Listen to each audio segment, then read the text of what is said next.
Barcos. Actualmente pueden concebirse como el predominio del hombre sobre el mar.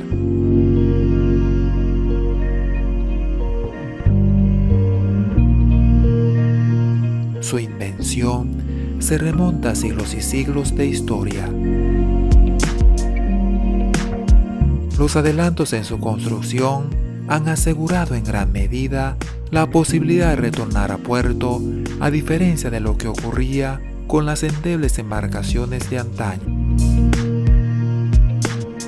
Sus hojas de vida pueden describir una larga trayectoria de viajes en los que han llevado exitosamente tanto a mercancías como a personas entre los diversos confines del mundo. Pero, ¿qué ocurre cuando un barco ha cumplido su vida útil?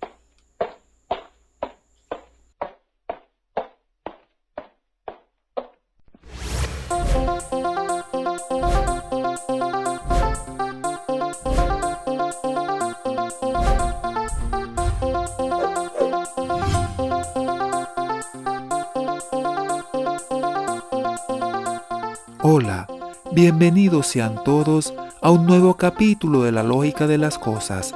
En esta oportunidad estaremos hablando de ese invento diseñado para ir sobre el mar y que cumple un rol fundamental en el comercio mundial. Una creación que para algunos supone su trabajo y medio de subsistencia y que al igual que los coches y los trenes tienen tras de sí una gran cantidad de afectos.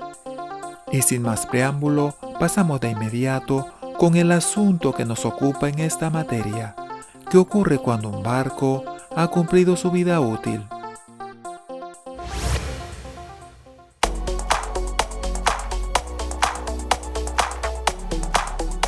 La construcción y compra de un barco destinado al tráfico marítimo tiene como único objetivo obtener un beneficio monetario, de manera que la naviera que adquiere la nave y la incorpora a sus operaciones se preocupará por ponerla a operar lo antes posible.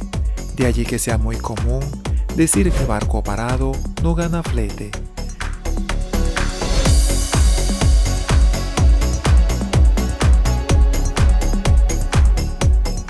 Desde la botadura del buque, aparte del pago de tasas e impuestos, la naviera tiene un plazo de algunos años para limitarse únicamente a recibir las ganancias que proporcione la nave. Pero ese plazo se ve reducido en la medida en que la necesidad de mantenimiento se hace más patente, caso en el cual la propietaria debe suspender las operaciones del buque para someterlo a las reparaciones de rutina, y este aspecto está íntimamente relacionado con la vida útil del barco.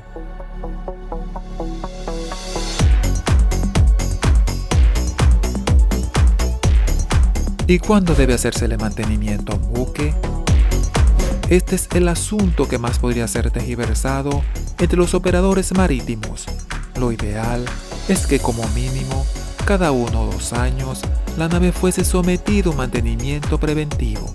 Pero debe entenderse que cada mantenimiento, que por lo general implica la revisión de la integridad del casco, pintura y demás aspectos, suele ser costoso.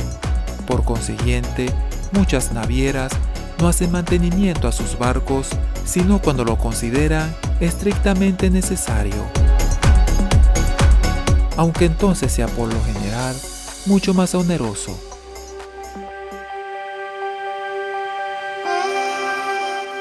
Y pese a que los organismos reguladores, al menos cada 5 años, hacen inspección de las naves, las propietarias muchas veces se las ingenian para saltarse tales revisiones.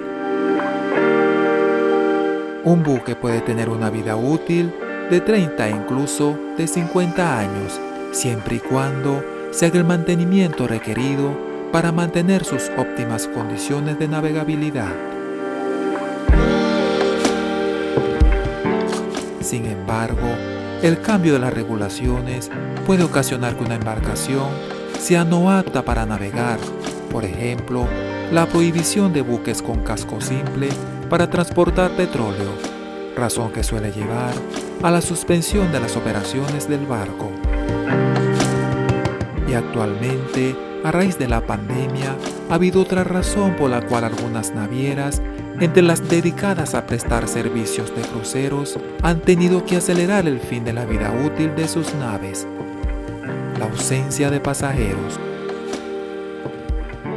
Por tal razón, han decidido dar de baja sus naves antes del fin real de su vida útil. De manera que las regulaciones, la falta de mantenimiento, el agotamiento de los materiales que las conforman y otras circunstancias como la que acabamos de mencionar pueden conducir a la finalización de la vida útil de un barco. Puede tratarse de casos en que los gastos de reparaciones de la nave son incluso mayores que la adquisición de un nuevo barco, o que de alguna forma resulta más rentable para la empresa comprar un nuevo buque que reparar el que ya tiene.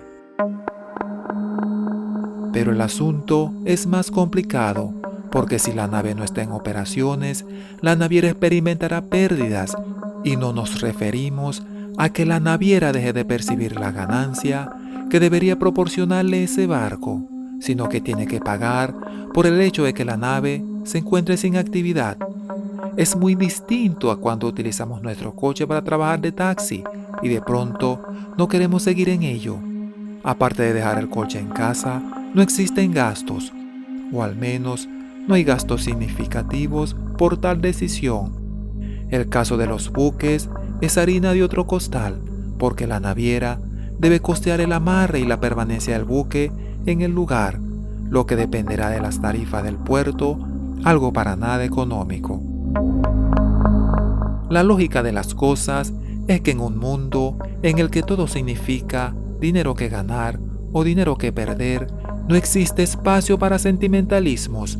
En consecuencia, la espléndida hoja de vida que pudiese haber tenido una embarcación no es asunto a tomar muy en cuenta cuando la nave ha cumplido su vida útil.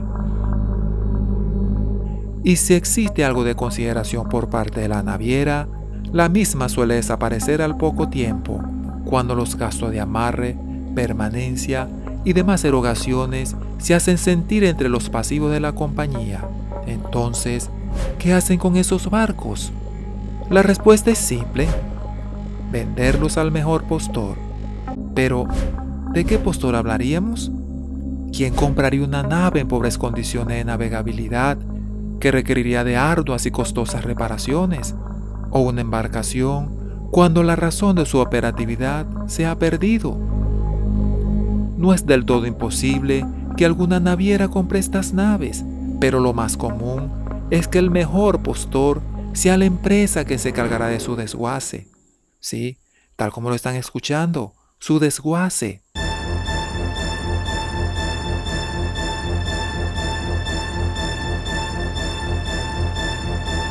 Estos postores pujan por ofrecer el precio más alto por el barco que es subastado por un corredor internacional que actúa como intermediario de las navieras.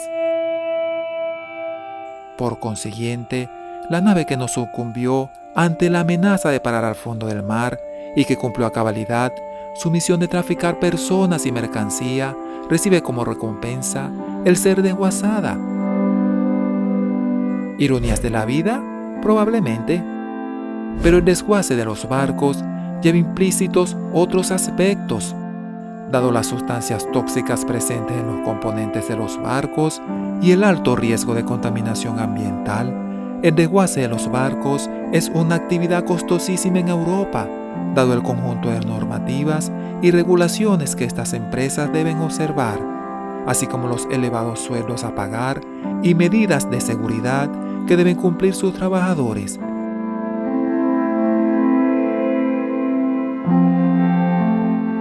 Y las navieras también tienen que soportar su cuota de gastos y el cumplimiento de rigurosos requisitos. Por tal razón, los barcos son vendidos y enviados a países pobres o subdesarrollados, ubicados en Asia y otros continentes, donde las medidas anticontaminación, laborales y de seguridad no son un asunto relevante. Por consiguiente, un barco desguazado en playas de la India o de Bangladesh costará hasta un 100% menos que en un astillero de Europa.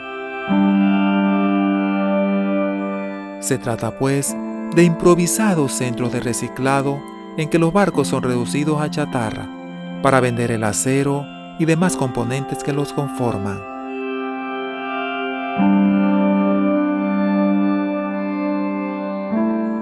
Y su base lo constituye la playa misma, y al carecer de muelles secos, la manera de asegurar que la nave llegue lo más cerca posible de las cuadrillas que se encargarán del desmantelamiento es encallándolos a toda máquina en la orilla, aprovechando sobre todo la marea alta.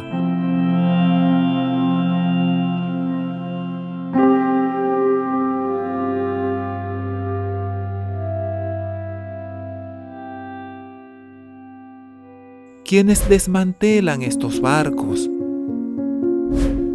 Tomando como ejemplo el caso de Bangladesh, una de las playas de desguace más grandes del mundo, niños y adolescentes en su mayoría, quienes a cambio de una mísera paga se exponen a la acción de los contaminantes y a frecuentes accidentes, por lo que el riesgo de muerte es increíblemente alto, aproximadamente de una muerte por semana.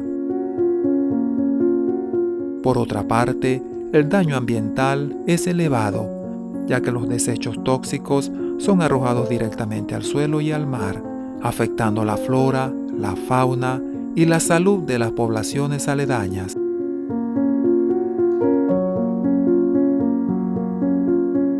Entre los esfuerzos más importantes de entidades como la Organización Marítima Internacional por limitar esta modalidad de desmantelamiento de barcos han estado representados, entre otros, por la Convención Internacional de Hong Kong para el Reciclaje Seguro y Ambientalmente Racional de Buques, de 2009.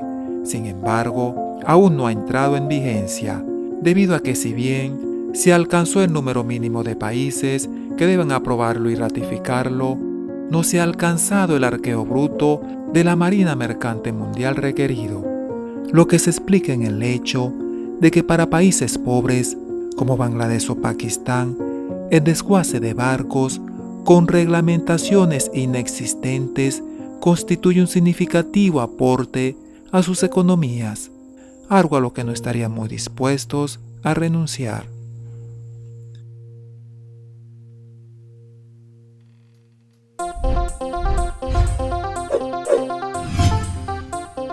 Y así llegamos al final de este capítulo de la lógica de las cosas, habiendo hecho una pequeña ojeada a la vida de estos inanimados trabajadores del mar.